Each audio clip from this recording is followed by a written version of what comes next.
on a redécouvert un peu le sommeil qu'on n'avait pas eu depuis plusieurs jours maintenant, puisque c'est vrai que les derniers jours ont été très très agités, les nuits aussi surtout bien sûr.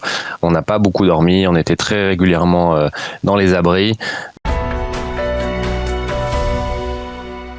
Eh bien, nous avons le plaisir d'être ce matin en ligne avec Aryeh Betito. Aryeh, bonjour, Boker Tov. Boker Tov, Daniel. Merci d'être avec nous ce matin. Alors, je rappelle à nos auditeurs que vous êtes le responsable du département de l'Aliyah et de l'intégration à Naharia pour l'association Lech Lecha qui s'occupe justement de l'Aliyah des Juifs de France en Israël. Et avec vous, je voudrais que l'on fasse le point sur tout simplement comment vous avez passé la nuit. Est-ce qu'il y a eu plusieurs alertes qui vous ont empêché de dormir, de vous reposer, parce que les 3 derniers jours, les 3 dernières nuits ont été particulièrement difficiles à Naharia, n'est-ce pas ? Oui, exactement, Daniel. On a passé notre première nuit calme. On a redécouvert un peu le sommeil qu'on n'avait pas eu depuis plusieurs jours maintenant, puisque c'est vrai que les derniers jours ont été très très agités, les nuits aussi surtout bien sûr. On n'a pas beaucoup dormi, on était très régulièrement dans les abris. Donc voilà, c'était une première nuit relativement calme. On espère que ça va continuer ainsi, mais bon voilà, on sait qu'il y a encore beaucoup de travail à faire et on est inquiet quant à ce qui va se passer, dans le sens où on espère qu'on va pouvoir terminer le travail, que ce soit au Liban ou en Iran.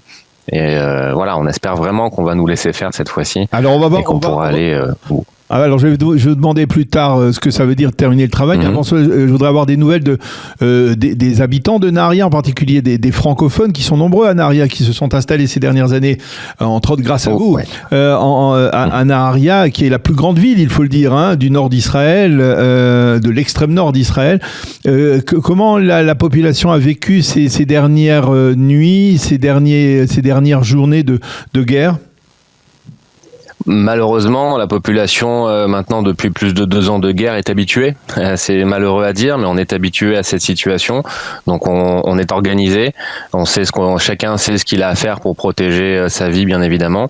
Et on a la chance d'avoir une communauté extrêmement bien structurée, extrêmement bien organisée, avec plusieurs synagogues françaises, un Bet Rabad, et donc une vie sociale et active, très active. Et donc effectivement les gens s'entraident, il y a une grosse entraide dans la communauté. Les personnes qui n'ont pas de mamad sont invitées chez les personnes qui en ont. Il y a quand même des filotes, des prières qui s'organisent chez les Français dans les synagogues francophones.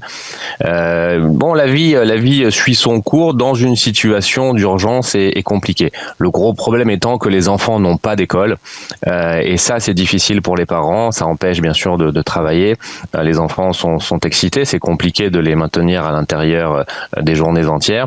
Alors on sort avec parcimonie quand on le peut, quand on le sent, en restant proche des abris, proche des maisons. Voilà comment s'agence à peu près la vie. Quand on veut faire des courses, on y réfléchit à 2 fois et puis on fait le plus vite possible, pour pas être trop longtemps dehors.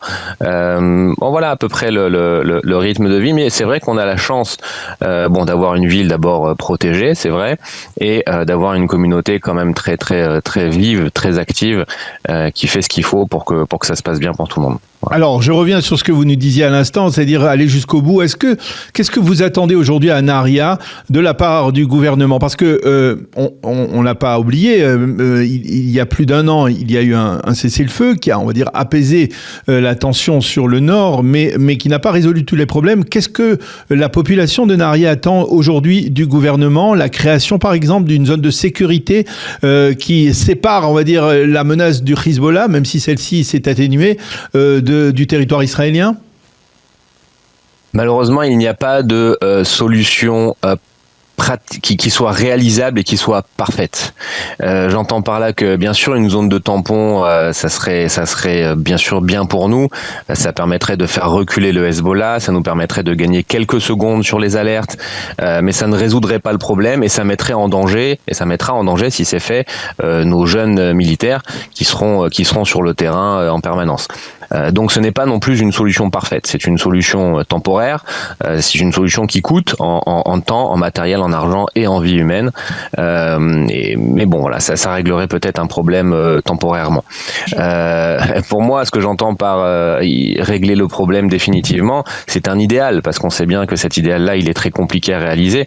C'est arriver à aboutir au désarmement complet du Hezbollah et faire en sorte qu'elle ne soit plus qu'un mouvement politique au sein du Liban, mais qu'elle n'ait plus la puissance de nuisance physique dont elle dispose aujourd'hui, parce qu'il faut savoir quand même que je l'ai su encore hier par un de nos habitants de la frontière libanaise, le Hezbollah n'envoie pas que des roquettes et des drones, ils envoient aussi des missiles.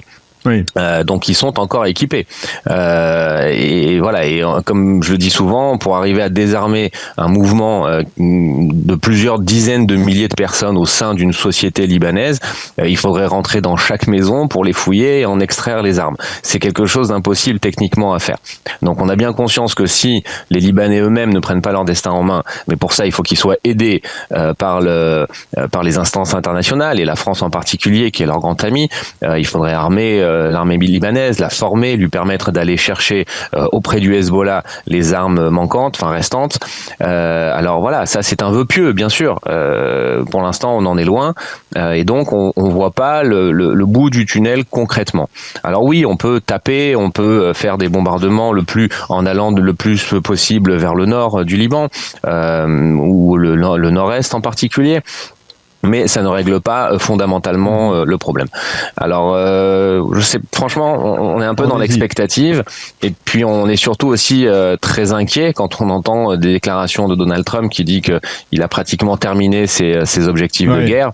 Ça fait peur. Ça fait peur. On s'arrête trop tôt, comme d'habitude. Alors, ma dernière question, Arié, ça sera justement ceux des Olim qui sont arrivés, on va dire peut-être l'été dernier, qui n'ont pas encore connu, on va dire, les difficultés de la guerre, les alertes rouges. Comment réagissent-ils, ceux qui, pour la première fois, ont assisté à ces alertes depuis le début de la guerre ? Alors notre rôle d'abord, c'est de les accompagner, bien sûr. En tant que programme d'Aliyah Al-Erlecha, on prend en charge nos Olim avant, pendant et après l'Aliyah. Et donc moi je suis en contact avec en particulier avec les derniers arrivants de ces derniers mois, ou de ces dernières semaines d'ailleurs, pour savoir si tout va bien pour eux et si on peut les aider de quelque façon que ce soit. Bien sûr, à vivre des moments qui sont complètement nouveaux pour eux. Le fait de descendre aux abris ou de courir, d'avoir 15 secondes pour aller s'abriter en cas d'alerte. Alors bien sûr, c'est pas évident, surtout en plein milieu de la nuit. Mais en fait, réellement, c'est là qu'intervient la communauté francophone, et c'est là qu'il est intéressant d'avoir pu créer ces dernières années une grosse communauté francophone, parce que bien sûr, la mairie fait son travail, informe, aide au mieux, mais c'est là que la communauté va structurer les choses autour des nouveaux Olim, et vraiment, comme je vous le dis, l'entraide, la chaleur humaine, le chesed, comme on dit en hébreu, est tellement fort ici que ces personnes qui viennent d'arriver ne se sentent pas seules. Elles ont toujours quelqu'un vers qui se tourner, elles sont invitées chez les gens, et j'ai été étonné de voir des personnes arriver il y a seulement quelques semaines et qui, malgré la guerre, malgré les alertes, sortaient parce qu'ils étaient invités à Shabbat, ont été invités à dormir chez des personnes qui avaient des mamades alors que eux n'en avaient pas. Enfin vraiment, on voit des personnes plutôt sereines. Alors bien sûr, c'est pas une situation agréable à vivre, mais ça se passe vraiment bien.